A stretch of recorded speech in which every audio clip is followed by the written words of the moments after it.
Welcome back to R R Joy TV. இன்றைக்கு நம்ம இறைவனால் கொடுக்கப்பட்ட வரங்களில் ஒன்று தாவரம். அப்படிப்பட்ட தாவரத்தில் நோனின்னு ஒரு தாவரத்தை பற்றி நீங்கள் கேள்விப்பட்டிருக்கீங்க. அதோட தாவரவியல் பெயர் மொரிண்டா. இந்த மொரிண்டா சிட்ரிஃபோலியா அப்படின்ற ஒரு தாவரமும் மொரிண்டா அஃபிசினாலிஸ் அப்படின்ற ஒரு தாவரமும் மருத்துவ குணம் உள்ளதாக நம்ம பார்க்குறோம். இது மொத்தம் 11 இனங்கள் இந்தியாவிலேயே இருக்குது. இந்த இனங்களில் சிட்ரிஃபோலியாவை பற்றி தான் அதிகமாக பேசப்பட்டு வருது. இந்த மொரிண்டா இதோட பழம் எப்படி இருக்குன்னா, சீத்தாப்பழம் இருக்கு இல்லையா, அந்த மாதிரியான சைஸ் அந்த மாதிரி இருக்காது. பட் வெளி தோற்றம், புற தோற்றம் அந்த மாதிரியான அமைப்பில் இருக்கும். சீத்தாப்பழத்தோட அமைப்பில் இருக்கும். ஒரு அக்ரிகேட் ஃப்ரூட். அது ஒயிட் கலரில் இருக்கக்கூடிய பூ, இலை, கனி எல்லாமே பயன்படுது. அந்த பழத்திலிருந்து எடுக்கக்கூடிய பழச்சாறு பயன்படுது. இதுக்கு இதில் இருக்கக்கூடிய வேதிப்பொருள்களை ஃபைட்டோ கெமிக்கல்ஸ் அப்படின்னு சொல்லுவோம். அது ஃப்ளேவனாய்ட்ஸ் நிறையா டைப் இருக்குது, குளுக்கோசாய்ட்ஸு, இந்த மாதிரியான வேதிப்பொருட்கள் அதில் நிறையா அடங்கியிருக்கு. இதுக்கு ஒரு முக்கியமான ஒரு பொட்டன்ஷியாலிட்டி இருக்குது இந்த தாவரத்துக்கு. அதில் ஒன்று என்னென்னா ஆன்டி ஆக்சிடென்ட். இந்த ஆன்டி ஆக்சிடென்ட் முக்கியமாக இல்லைன்னா, உடலில் இருக்கக்கூடிய செல் அது டேமேஜ் ஆகிறத இது தடுக்குது. அது எப்படி வேறு விதமாக எப்படி சொல்லலாம்னா, செல்லை ரிப்பேர் பண்ணுது அப்படின்னு அர்த்தம். செல் ரிப்பேர், அதுதான் ஆன்டி ஆக்சிடென்ட். அடுத்து இம்யூனிட்டி, அதாவது எதிர்ப்பு சக்தி, மனிதர்களுக்கு நமக்கு தேவையான எதிர்ப்பு சக்தியை கொடுக்குது.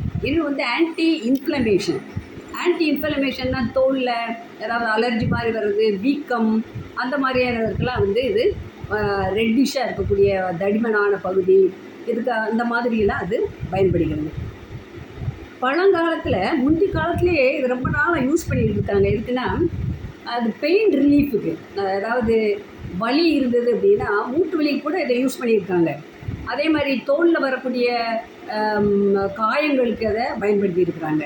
அந்த இலையையும் கனியையும் பயன்படுத்தியிருக்காங்க. கனியை ஜூஸாக பயன்படுத்தியிருக்காங்க நிறைய இடங்களில்.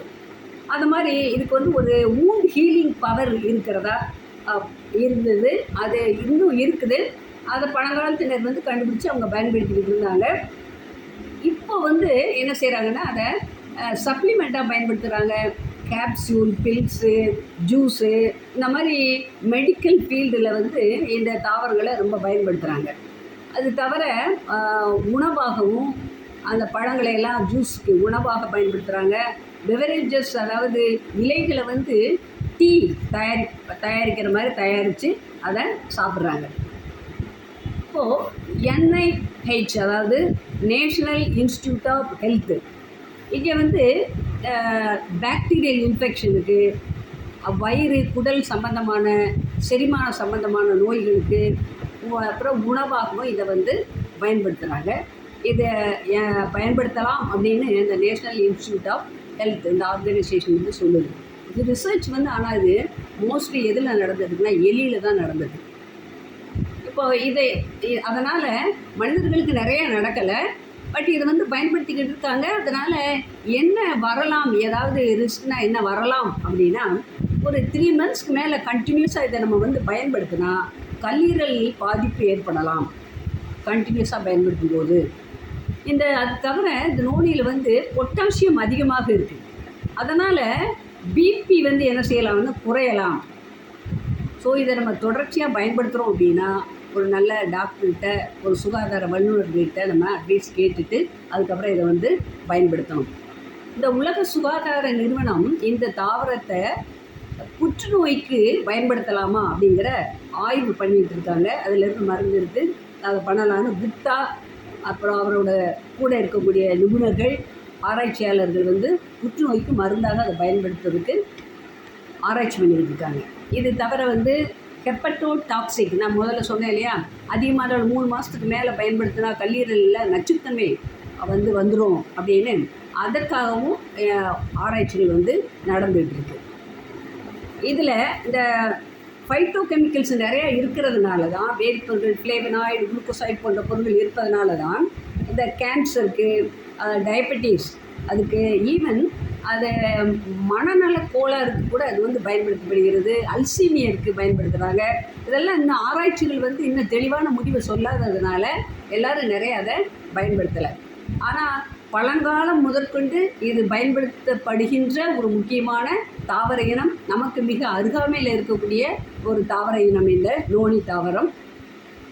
இந்த இதில் 2 முக்கியமான தாவரங்கள் சொல்லியிருக்கேன். நம்ம ஏரியாலெலாம் பார்க்கக்கூடியது வந்து எதுனா இந்தியன் வெரைட்டி. இதில் வந்து மொரிண்டா அஃபீசினாலிஸுங்கிறது தான் நம்ம ஏரியாவில் நிறையா இருக்குது. சிட்ரிஃபோலியா வந்து கொஞ்சம் குறைவான அளவு தான் இருக்குது. இதில் வந்து இந்த ஆந்த்ரோகுயினைன் அப்படின்ற ஒரு வேதிப்பொருள், குளுக்கோசாய்டுங்கிற வேதிப்பொருள்கள் இதில் இருக்குது. குப்டா அப்படின்ற வல்லுனர் இதற்கு வந்து ரிசர்ச் பண்ணி இதை எப்படி வந்து பயன்படுத்தலாம், இந்த ஃப்ளேவர் ஆயில்களையும் இந்த ஆந்த்ரோகுயினையும் எப்படி பயன்படுத்தலாம் அப்படிங்கிறத ஆராய்ச்சி முடிவை சொல்லுவாங்க. அதில் அந்த முடிவை பொறுத்து இது வந்து எலிக்கு பயன்படுற மாதிரி ஹியூமன் பீயிங்க்கும் பயன்படுத்துகிறதா அப்படிங்கிறத நம்ம முடிவு பண்ணலாம். இந்த கேன்சருக்காக முக்கியமாக சந்திரகுமார் இன்னும் அவரோட கொலீக் எல்லாருமே அதை ஆராய்ச்சி பண்ணிக்கிட்டு இருக்காங்க. இதோட செயல்திறன் எப்படி இருக்குது அதை குறித்து இன்னும் ஆராய்ச்சி நடந்துக்கிட்டு இருக்குது. அது நல்ல விதமான ஒரு முடிவாக இருந்தால் மக்களுக்கு இது ரொம்பவும் பயனுள்ளதாக இருக்கும். ஏன்னா காமனாக கிடைக்கக்கூடிய ஒரு முக்கியமான தாவரம் இது.